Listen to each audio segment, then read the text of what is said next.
Welcome to the show, everyone. Today we're diving headfirst into the murky, often unpleasant world of manipulation.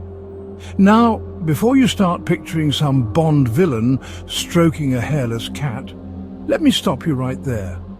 Manipulation isn't always so obvious.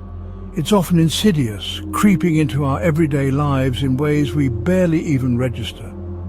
We're going to expose the various types of manipulation, from the emotional gut punches to the subtle psychological jiu-jitsu that leaves you questioning your own sanity.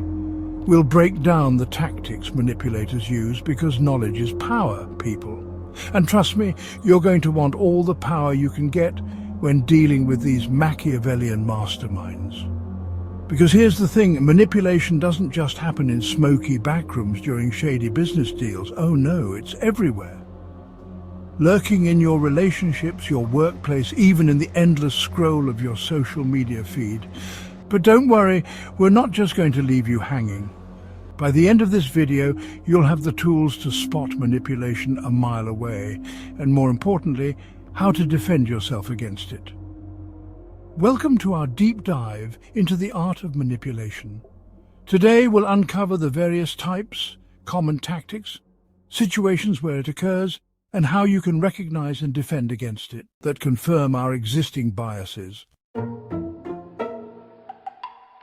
Now that we've met our contestants in this delightful little game of emotional and psychological manipulation, let's talk tactics. Because, you see, manipulators are creatures of habit. They rely on a tried and tested toolkit of tricks, and knowing these tricks is like having the cheat codes to a very messed up video game. First up, we have the classic guilt trip.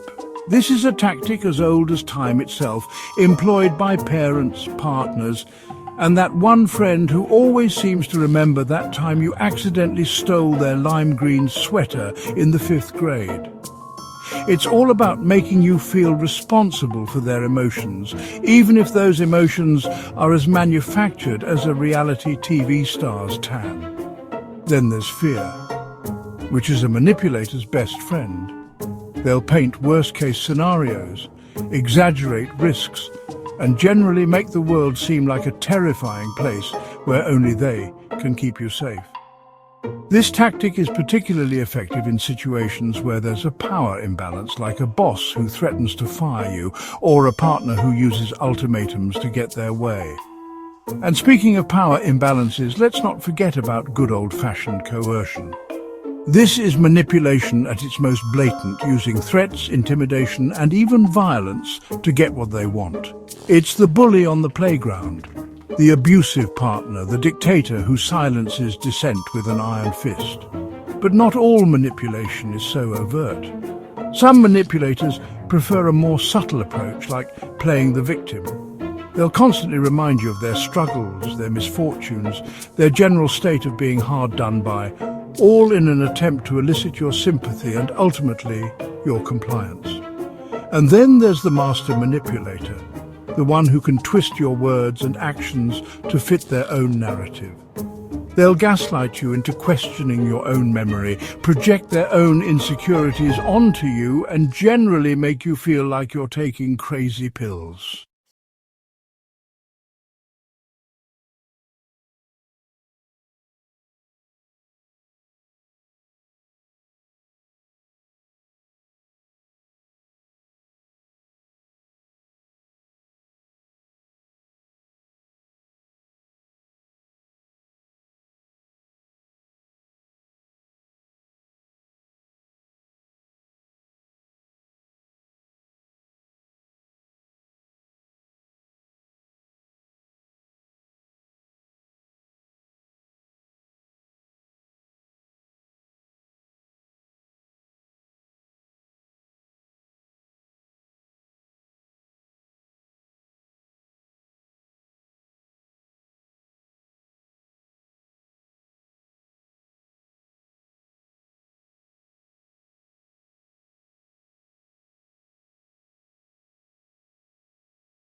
All right, I know what you're thinking.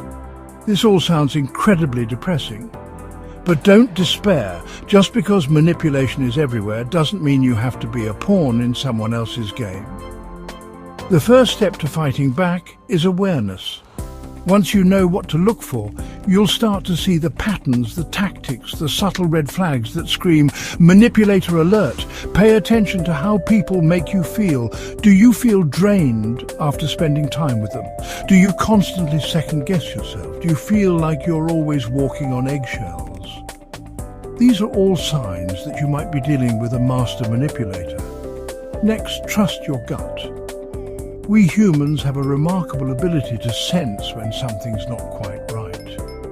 So if your intuition is screaming at you to run for the hills, maybe you should listen. Now, setting boundaries is crucial. Manipulators thrive on pushing your limits, so it's important to establish clear lines in the sand. This means learning to say no without feeling guilty, setting limits on your time and energy, and refusing to engage in conversations or situations that make you uncomfortable. And finally, remember that knowledge is power. The more you understand about manipulation tactics, the better equipped you'll be to spot them and defend yourself against them. Read books, watch documentaries, listen to podcasts. There's a wealth of information out there to help you become a manipulation-spotting ninja. That was a lot, wasn't it? But hopefully, you've gained some valuable insights into the often murky world of manipulation. Remember, knowledge is power, and now you're armed with the tools you need to spot these tactics a mile away. But this isn't just about protecting yourself. It's about creating a world where manipulation is no longer an acceptable form of social currency. By calling out these behaviors, by setting boundaries, by refusing to play the game, we can create a culture of respect, honesty, and genuine connection. So go forth, my friends, and be the change you want to see in the world. And if you ever find yourself facing a particularly skilled manipulator, just remember, you've got this. Thanks for watching. If you found this video helpful, don't forget to like, share, and subscribe for more insightful content. Stay aware and stay informed.